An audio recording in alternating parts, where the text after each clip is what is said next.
bahwa di sekitar ya Petir, Gondrong dan lain sebagainya yang tadi disebutkan sama Bang Haji tadi, barangkali Petir salah satu wilayah yang pertama kali melahirkan seorang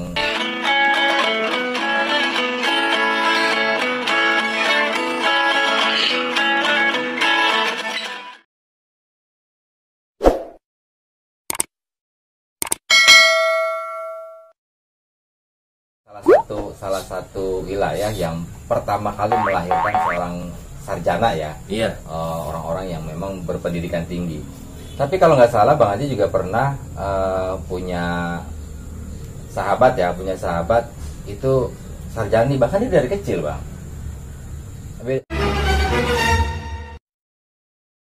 Jadi sarjani ini sama sarjana bukannya sudah Karena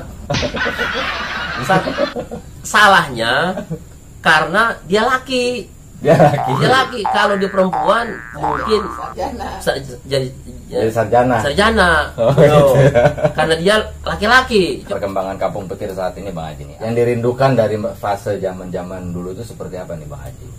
Ya, ini salah satunya karena mungkin terlena dengan pujian-pujian bahwa Petir itu sebuah kampung yang memang lebih menonjol dibanding kampung-kampung lain, ya, sehingga secara tidak disadari ada kepuasan batin, ada kepuasan pribadi bahwa saya orang Petir, ya. Padahal, ya, kalau diukur dengan sekarang, Petir itu udah jauh ketinggalan, jauh banget ketinggalannya dengan masyarakat lain di sekitar yang tetangga kampung yang tadinya ya barometernya itu Petir itu ya dijadikan panutan, ya.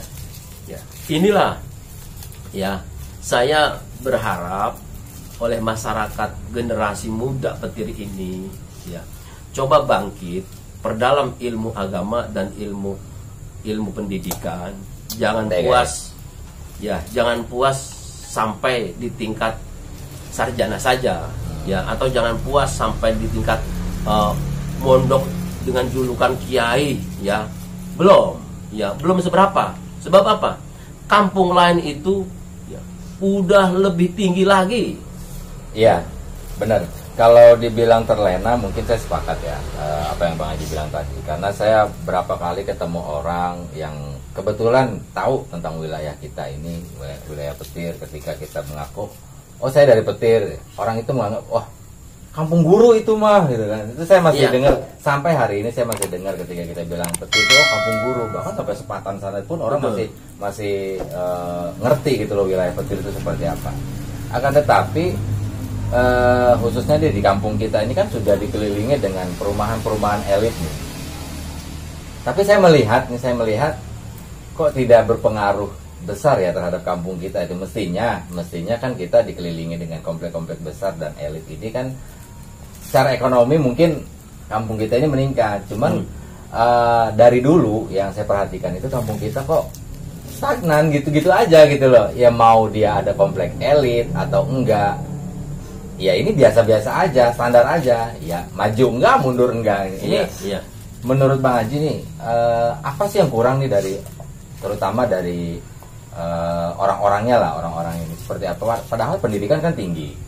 Ada yang S2, ada yang S3, bahkan ada yang mungkin S4 ya kan. Iya. Tapi kok kampung kita gini-gini aja gitu loh. Kalau saya melihat masyarakat Petir ini masyarakat yang memang tidak terpengaruh atau tidak menonjolkan bahwa kampung saya ini sudah berdiri komplek-komplek elit dan saya harus bisa mengambil keuntungan dari situ. Nah, sifat seperti ini yang tidak dimiliki oleh masyarakat Petir secara mayoritas, tetapi secara minoritas kelompok dan pribadi mungkin ada, ya, hanya untuk mengambil keuntungan pribadi. Tetapi untuk berpikir secara lebih luas untuk memajukan ini kampung berkaitan dengan ekonominya, ya rasanya kelompok-kelompok pribadi tadi tidak berpikir ke situ. Yang penting gua. Yang penting gua gitu. Itulah. Nah, jadi masyarakat Petir ini masyarakat yang memang gampang sekali dikoyak-koyak oleh orang kelompok lain. Kita hanya sebagai pendorong aja ya. Iya. Sementara kita sendiri nggak ada memunculkan Iya. ya orang-orang mungkin barangkali Iya, yang karena bisa membantu gitu. karena biar bagaimanapun ya, pendidikan agama di Petri itu masih menjadi pongkol, masih ya. menjadi pongkol, diyakini ya, tidak tidak memaksakan diri ya untuk berperan di dalam pendapatan atau ekonomi atau mungkin penghasilan yang sifatnya ya bernilai kontra subhat lah kayak gitu. Nah kalau Mpok Haji sendiri nih, Mpok Haji sendiri sebagai katakanlah tokoh perempuan di Kampung Petir sendiri, melihat perkembangan anak-anak muda nih kan, sebagai seorang ibu lah, katakanlah sebagai seorang emak itu kan ada juga nih pergeseran budaya nih dari yang anak-anak kita zaman dulu, barangkali ini perempuan nih mestinya bagaimana. Nah saat ini kan kayaknya dunia terlalu bebas nih ya. Nah Mpok Haji sendiri nih gimana sih caranya mendidik anak-anak supaya boleh mengikuti zaman, boleh mengikuti perkembangan zaman, akan tetapi ada tahap-tahap tertentu yang nggak boleh dilanggar gitu barangkali. Itu gimana Pak Haji?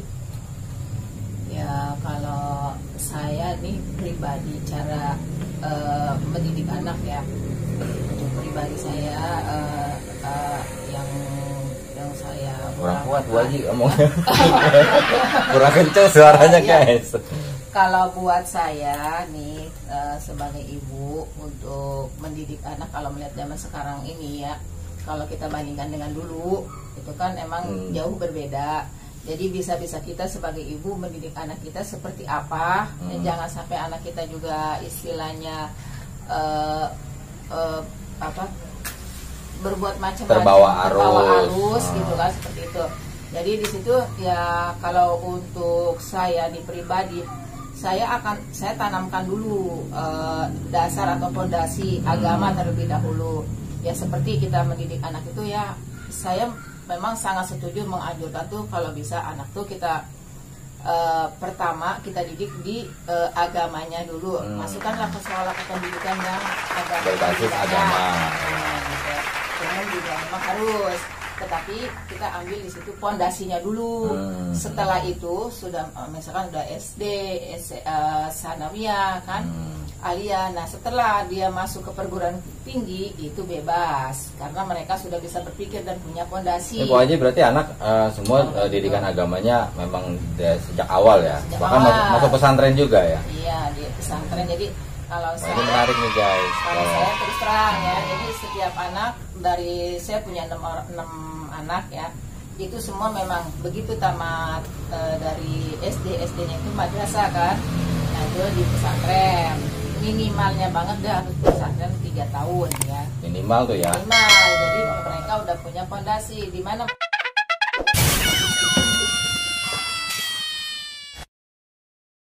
mereka hidup nanti. Nah dia sudah punya dasar fondasi agama yang insya Allah bisa mereka tanamkan. Nah, Sobat Wongko ini menarik ya. Jadi Pak Haji ini anaknya 6.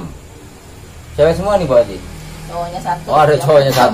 Nah jadi ada cowoknya 1 yang pertama, yang paling ganteng sendiri, di anaknya Pak Haji.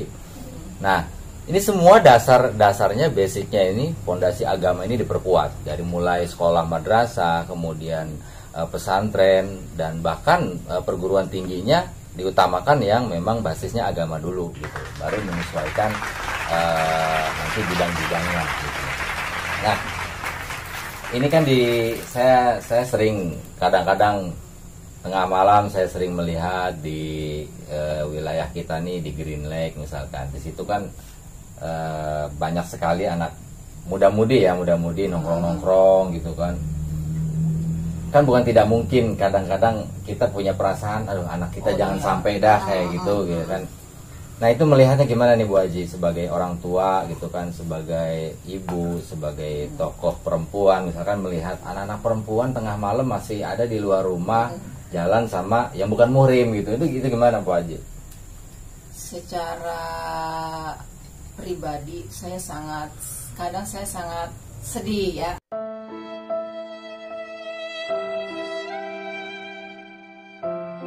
Dari situ saya berpikir, apa mungkin anak saya seperti itu gitu kan. Saya tuh selalu berpikir seperti itu. Saya selalu berdoa dan mudah-mudahan saya pikir anak saya nggak seperti itu. Cuma memang kalau kita lihat begitu di jalan itu, kita karena merasa punya anak selalu ingat, selalu berpikir, aduh ya Allah, anak saya bisa nantinya akan seperti itu, takut seperti itu juga gitu loh. Tapi nah setelah kita lalu kalau saya secara pribadi selalu mengingatkan kepada anak setiap boleh dia jalan. Saya memang nggak begitu mengekang untuk anak karena memang udah perkembangannya seperti ini ya, perkembangan zamannya. Tetapi saya selalu mengingatkan setiap dia mau keluar rumah, selalu pamit sama orang tua, dan mau kemana saya selalu pantau dan selalu saya katakan jangan lupa. Karena tetap orang tua selalu berdoa, dan saya selalu setiap jam 10 mereka belum pulang selalu saya bel gitu. Sobat Kongko, ini menarik ya. Ada banyak sekali ulasan-ulasan sebenarnya yang kita pengen bahas, akan tetapi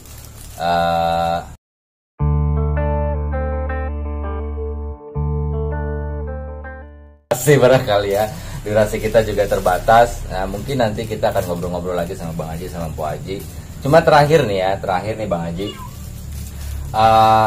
pesan-pesan apa nih, pesan-pesan moral yang bisa disampaikan untuk kawan-kawan muda, kemudian terkait dengan perkembangan zaman saat ini di era milenial ini kan, banyak sekali pergeseran budaya nih. Ada pesan-pesan tersendirikah Bang Haji untuk dalam kesempatan ini saya menghimbau kepada seluruh masyarakat wilayah Gondong Petir ya, karena ini ya biar bagaimanapun saya akan melihat 10 tahun ke depan Kampung Petiri ini sudah akan dikuasai oleh orang-orang yang berduit. Nah, mari kita bermusyawarah seluruh kampung ini ya, kalau mau pindah semuanya. Kalau bisa bertahan malah bertahan. Kalau bisa bertahan kita bertahan gitu loh. Sampai kejual. Ya, kita diriin Kampung Petir baru di mana misalkan. Pesan Bang Haji, Sobat Kongko, diskusikan segala sesuatunya dengan banyak masyarakat. Di beberapa wilayah juga ada sebagian besar orang yang hengkang dari kampungnya sendiri, tapi kemudian ada yang bertahan, tapi bertahan pun nggak kuat gitu.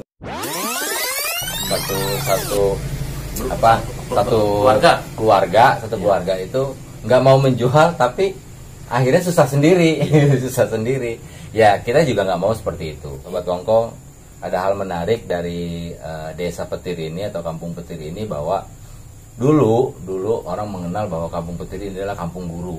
Sampai hari ini pun sama sebenarnya. Akan tetapi ada pergeseran budaya tadi, ada banyak budaya-budaya yang masuk dari luar, sehingga ya mungkin ada terbatas juga saat ini. Barangkali itu dulu yang bisa kita obrolin malam hari ini, karena memang waktunya jam istirahat juga nih. Cerita kampung-kampung kita belum bicara soal dodol, kue Cina dan lain-lain. Ini yang masih ada nggak nih saat ini ya? Oke, Sobat Kongko, jangan lupa like, share dan juga komen di channel ini, bantu untuk kemajuan channel ini, dan jangan lupa aktifkan notifikasi loncengnya untuk tetap mengetahui updatean terbaru dari konten ini. Terima kasih. Assalamualaikum warahmatullahi wabarakatuh. Terima kasih Bang Haji, terima kasih Pak Haji. Check it.